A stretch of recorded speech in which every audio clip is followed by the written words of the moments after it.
This is Andrea Kane, and I am here to talk to you about The Language of Medicine, 12th edition by Davie Ellen Chabner. We are here for class HSC 114, Medical Terminology. This is the end of week 7 because this is the third video out of 3 for week 7, and this is on the eye and the ear. If we look at your book, it is chapter 17, the sense organs. But if we look at your syllabus, it is unit 13. So if you're looking for the learning objectives, look under unit 14 in your syllabus. I'm sorry, I apologize for that. Look under unit 13 in your syllabus. All right, so let's talk about the eye and the ear. We're going to identify the locations and functions of the major parts of those two. We'll look at combining forms, prefixes, and suffixes, as well as abnormal conditions. We'll talk about clinical procedures. And then, of course, we'll probably have some abbreviations thrown in. So what are we going to do? We're going to start by talking about how there's a stimulus that is applied to the receptor cells in the ear and the eye. They excite nerve fibers that then carry impulses to the brain. And in the brain, those nerve impulses are then translated into sounds and sensations and visual images. So this is a great way to remember how this works for the eye and the ear. That something comes into the receptor cells in the eye and the ear. They get the nerve fibers moving, and those nerve fibers then carry these nerve impulses to the brain, and the brain translates those and then acts upon them if necessary. Parts of your eye. Hopefully you've heard about these before. The eye itself is very complex. When you think about all that your eye does and all that it takes in, it's really quite amazing. And you can see there's a lot of nerves in your eye. There's a lot of blood vessels. Plenty of information comes in. So what are these parts? Pupil, conjunctiva, cornea, sclera, choroid, iris, ciliary body, lens, fundus, anterior chamber, aqueous humor, vitreous chamber, vitreous humor, retina, optic nerve, optic disc, macula, fovea centralis. And I hate to tell you this, but your aqueous humor and your vitreous humor have nothing to do with your sense of humor. That is something else entirely. So what are your visual pathways? How do you look from your eyes, and how does it come in, and where does it go in your brain? Isn't it interesting how you pick up things from both your left and right visual fields, and they both come in through each eye, and they get sent, they know where to go. So for instance, your left ends up going to your right visual cerebral cortex, and the things you pick up out of your right visual field through both eyes know to go to your left visual cortex, cerebral cortex. Amazing.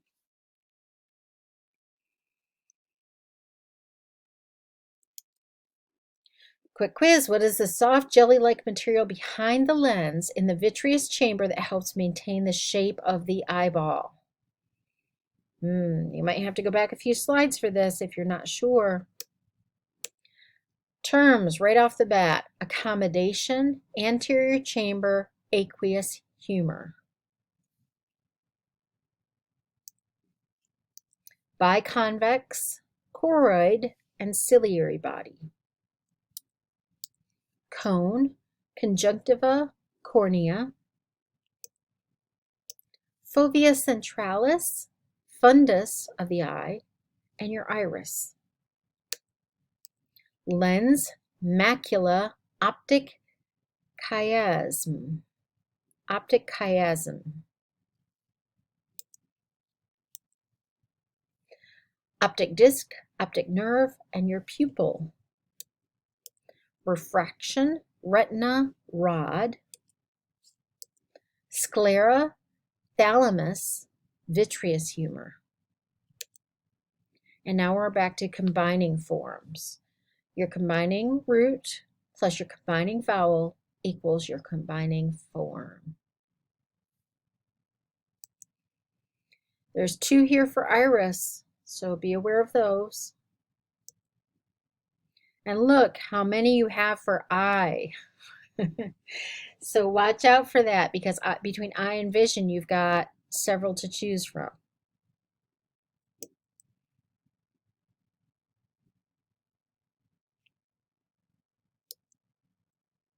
And still there are more.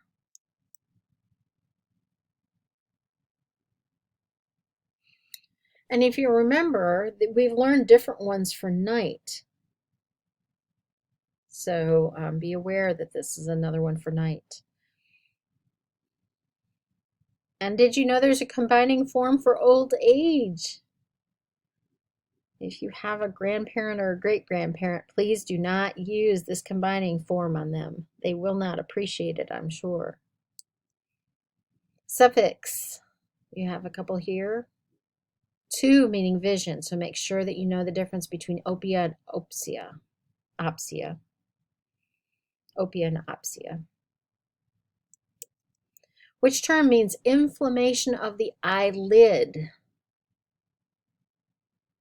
Look for inflammation first. Remember, go backwards. So find the one that means inflammation and then look at the root to see, does that mean eyelid? What are some errors of refraction? Have you ever heard of someone say, I have astigmatism?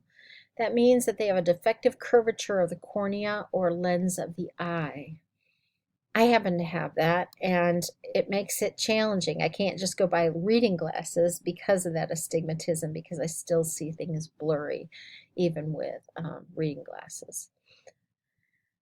Hyperopia is farsightedness. Myopia is nearsightedness. Presbyopia is impairment of vision due to old age, reducing lens accommodation. And I think this is a good one for you to know. Make sure that you know what's on this slide and are familiar with it, because you will see these terms. All right, so let's talk about how does that work.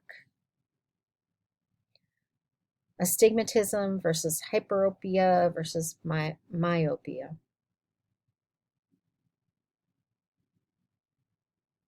And then you can see how glasses, how the lens changes it so that the eye can see correctly.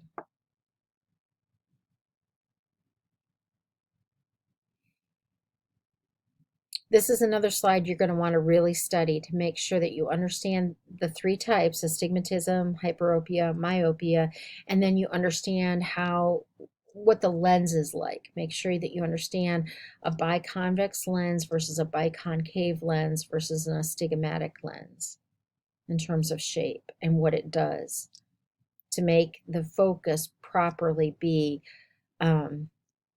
where it needs to be.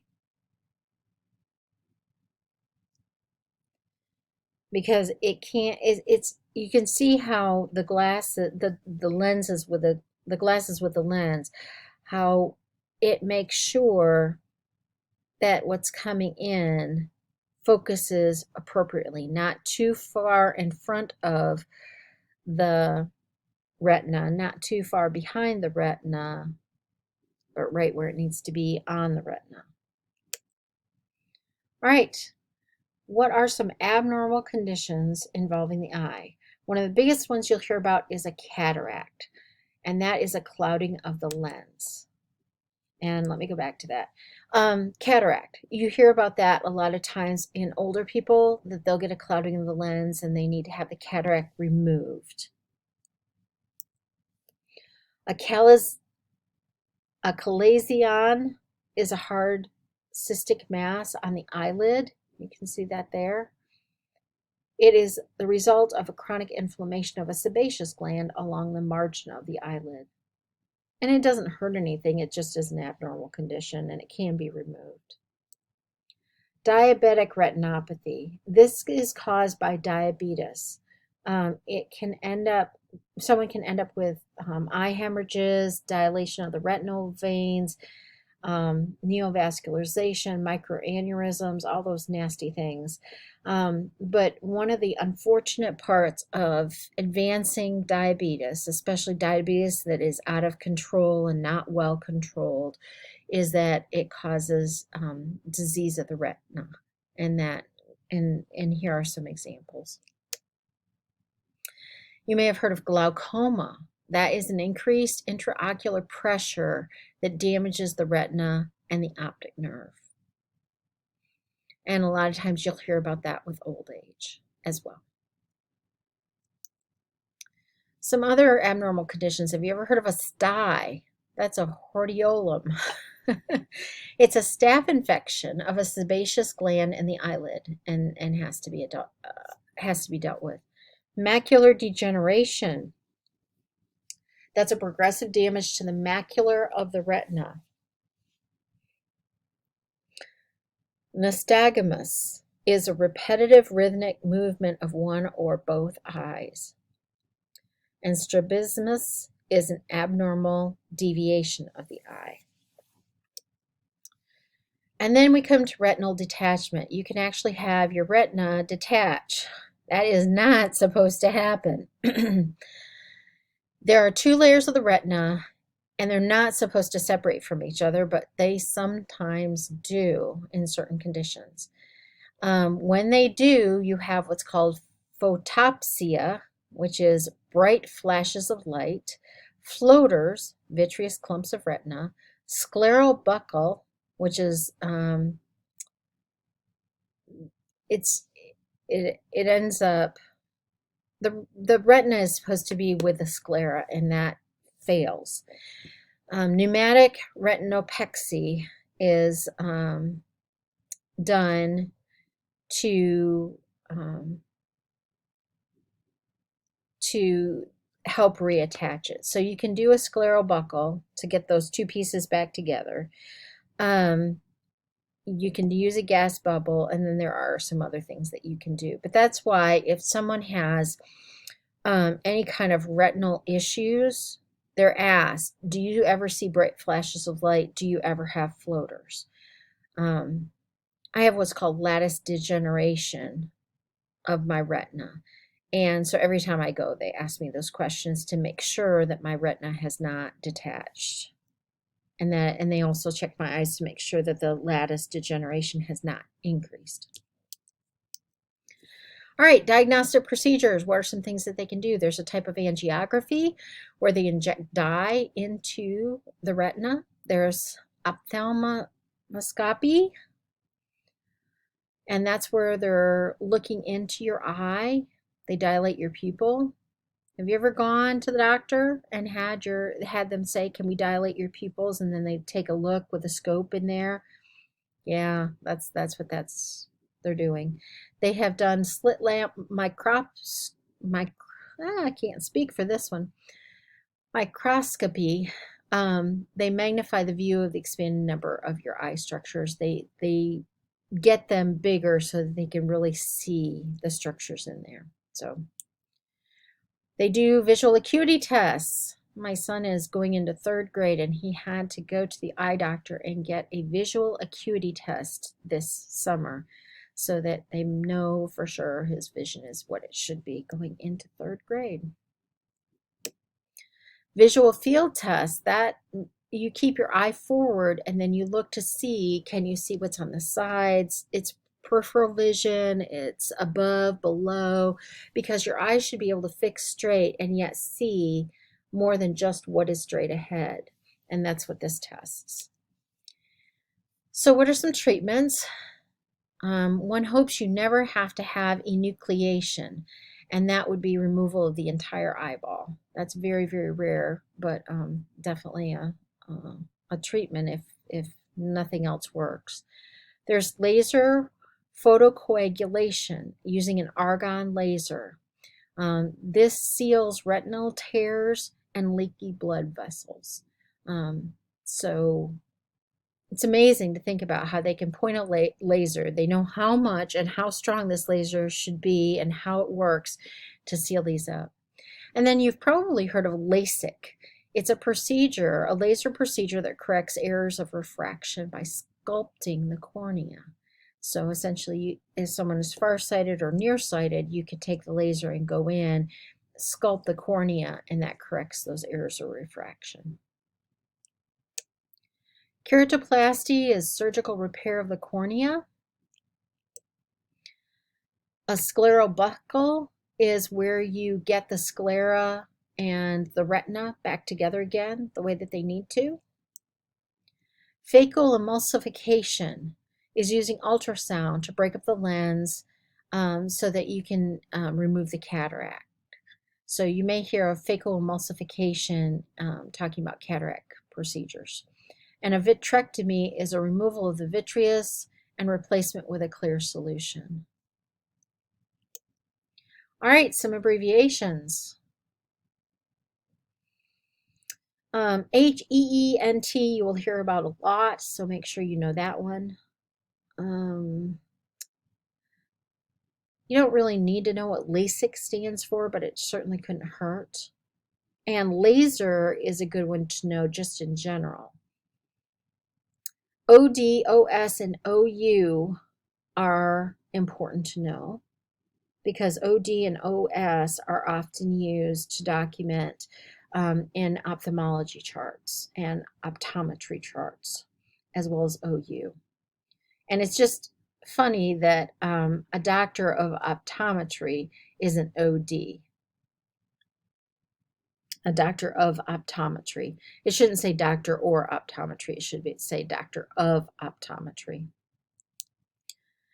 PRRLA, that is an abbreviation you definitely need to know. That is used by all physicians, even those that are not optometrists or ophthalmologists.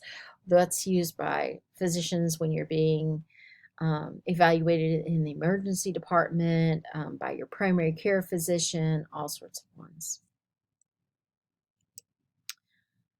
All right, so let's talk about the ear.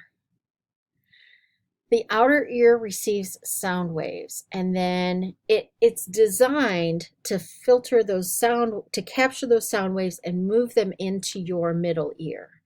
That's why your ear is designed the way that it is it captures those sound waves and moves them, or directs them, I should say, so that they go to the middle ear. And within the middle ear, those vibrations are passed on to the inner ear, which is called a labyrinth. So what is the anatomy of the ear? You have a pinna, which is an auricle, an external auditory meatus, or an auditory canal, tympanic membrane, which is better known as eardrum, malleus, incus, stapes, oval window, eustachian tube, cochlea, auditory nerve fibers, vestibule, and semicircular canals. Mercy, there's a lot there, isn't there? So let's take a look. What does it look like? The three smallest bones in your body are the incus, malleus, and stapes. Just a piece of trivia there. If you're ever wondering, what are your smallest bones in your body? They're the ones in your ears. You have three in your ears. And this shows you the cochlea that is shaped like a seashell and how your auditory nerves are connected there with the semicircular canals, the vestibule. So that gives you all of those. Your outer ear has a projecting flap and an external auditory meatus, which is basically the canal. So it's your outer ear and that canal that goes in. Your middle ear is made up of the eardrum, which is also known as the tympanic membrane, malleus, incus, and stapes, which are your three smallest bones in your body, the oval window, and the eustachian tube. And then your inner ear, which is also known as the labyrinth, has the cochlea and auditory nerve fibers. You may have heard of somebody who got a cochlear implant. Something was wrong with their cochlea. It wasn't picking up and performing as it should, and so they had an implant put in to help with that. Balance and equilibrium are determined through the vestibule and the semicircular canals. Sometimes people can have issues with their balance and equilibrium, and it has to do with their inner ear. Who knew? So let's talk about terms. Auditory canal, auditory meatus, auditory nerve fibers, auditory tube, auricle, cerumen. Cerumen is a fancy word for earwax. Cochlea, endolymph, eustachian tube. Ancus, labyrinth, malleus. Organ of Corti. Ossicle, oval window. Perilymph, pinna, semicircular canals. Stapes, tympanic membrane, vestibule. And now we have a quick quiz. What is the snail-shaped, spirally wound tube in the inner ear that contains hearing-sensitive receptor cells? I think you should be able to get this one. You definitely know it's not ossicle. And it shouldn't be pinna either. All right, combining forms. You have combining roots plus combining vowels equaling combining forms. Notice you have 3 off the bat for hearing and 2 for ear. Nothing like challenging you. And here's another one for ear as well. Now, one thing I'd like to point out, you have salpingo here for eustachian tube, and salpingo also meant a different kind of tube, like a fallopian tube. So watch out for that if you're thinking back to the chapter on female reproductive systems. And some suffixes for us. All right, what are some things that can go wrong with your ear or some issues that you could have? One is an acoustic neuroma. Acoustic neuroma. It's a benign tumor. It comes from the 8th cranial nerve. It causes all sorts of problems. Cholesteatoma. And that one is basically a cyst-like mass that develops. Deafness is a loss or an inability to hear. Meniere's disease.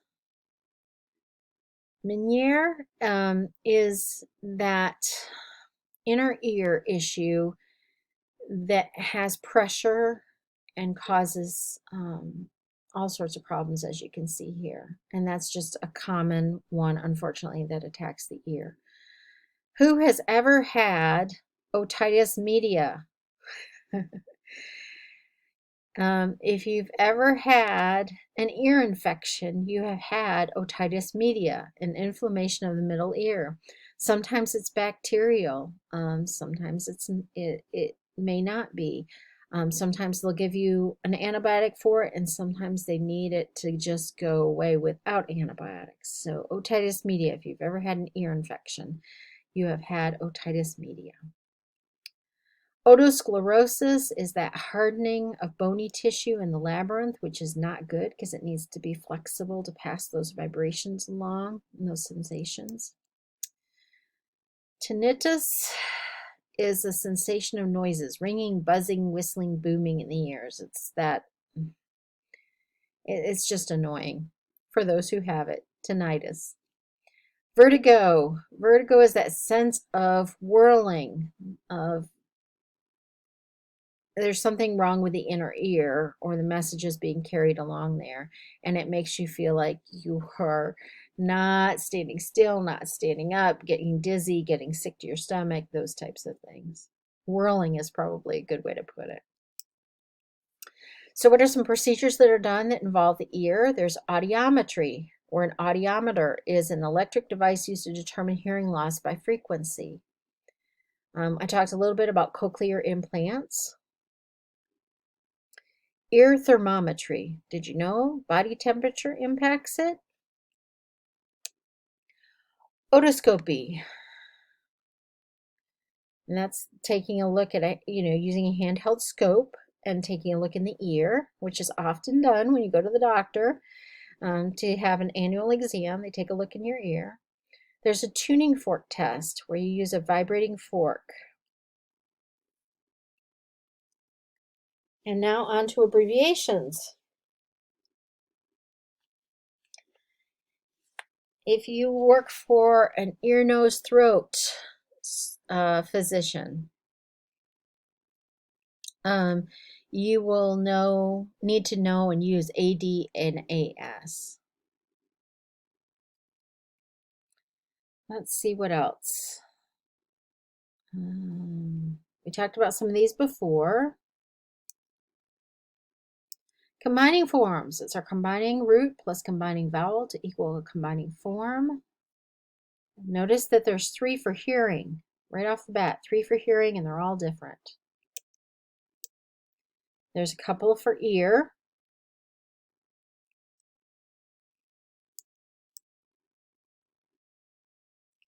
There's 2 for iris. And look, there's 2 for tears, and they are different.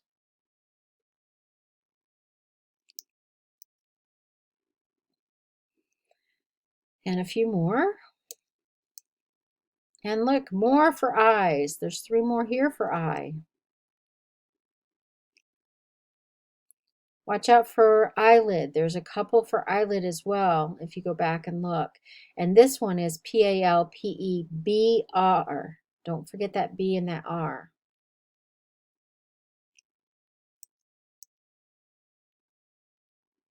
And still there are more.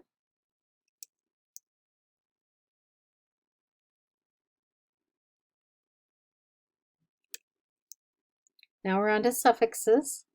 There's 2 for hearing.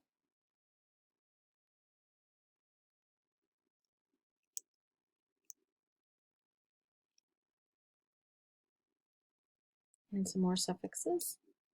And that is it. So we are officially done with week 7. And there are no more body systems to study for week 8. It's just a matter of studying up for the final. So this is it. Great job, everybody. Be back to talk with you again soon. I'll probably do one video for week 8 just to summarize some things up and give you some ideas. Take care.